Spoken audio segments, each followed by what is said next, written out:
വയനാട് ലോക്സഭാ മണ്ഡലത്തിലെ ഉപതെരഞ്ഞെടുപ്പിൽ മുസ്ലിം സമുദായത്തിൽ നിന്നുള്ള സ്ഥാനാർത്ഥി വേണമെന്ന ആവശ്യവുമായി മുസ്ലിം സംഘടനകൾ. വയനാട്ടിൽ മുസ്ലിം സ്ഥാനാർത്ഥിയെ പ്രതീക്ഷിക്കുന്നുവെന്ന് കാന്തപുരം അബ്ദുൽ ഹക്കീം അസ്ഹരി റിപ്പോർട്ടറിനോട് പറഞ്ഞു.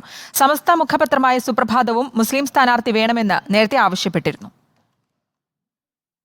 രാഹുൽ ഗാന്ധി രാജിവെക്കുമ്പോൾ ഉണ്ടാകുന്ന വയനാട്ടിലെ ഉപതെരഞ്ഞെടുപ്പിൽ കോൺഗ്രസ് മുസ്ലിം സ്ഥാനാർത്ഥിയെ നിർത്തണമെന്നാണ് മുസ്ലിം സംഘടനകളുടെ ആവശ്യം.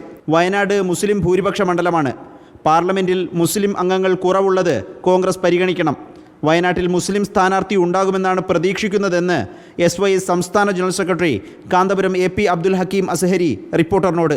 വയനാട് മണ്ഡലം മുസ്ലിം ഭൂരിപക്ഷ മണ്ഡലമാണ്. നേരത്തെ മുസ്ലിം സ്ഥാനാർത്ഥി ഉള്ളതുമാണ്. സ്വാഭാവികമായും കോൺഗ്രസ് അങ്ങനെയുള്ള ഒരു മുസ്ലിം സ്ഥാനാർത്ഥിയാണ് വയനാട്ടിൽ നിൽക്കാൻ സാധ്യതയുള്ളത്. മുസ്ലിം പാർലമെൻറ്റ് അംഗങ്ങൾ കുറവുണ്ട് എന്നൊരടിസ്ഥാനത്തിൽ അങ്ങനെയുള്ള ഒഴിവുകൾ വരുമ്പോൾ, പ്രത്യേകിച്ചും വയനാട് നേരത്തെ മുസ്ലിം മണ്ഡലമായിരുന്നതുകൊണ്ടും കോൺഗ്രസ് അവിടെ ഒരു മുസ്ലിം സ്ഥാനാർത്ഥി തന്നെയായിരിക്കും നിർത്തുക. വയനാട്ടിൽ മുസ്ലിം സ്ഥാനാർത്ഥി വേണമെന്ന് സമസ്ത മുഖപത്രമായ സുപ്രഭാതവും ആവശ്യപ്പെട്ടിരുന്നു. അതേസമയം രാഹുൽ ഗാന്ധിക്ക് പകരം പ്രിയങ്ക ഗാന്ധി മത്സരിക്കുന്നതാണ് സംസ്ഥാനത്തെ കോൺഗ്രസ് നേതൃത്വത്തിന് താൽപ്പര്യം.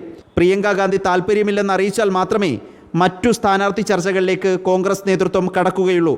Reporter Adil Palode, in reporter, Thiruvananthapuram.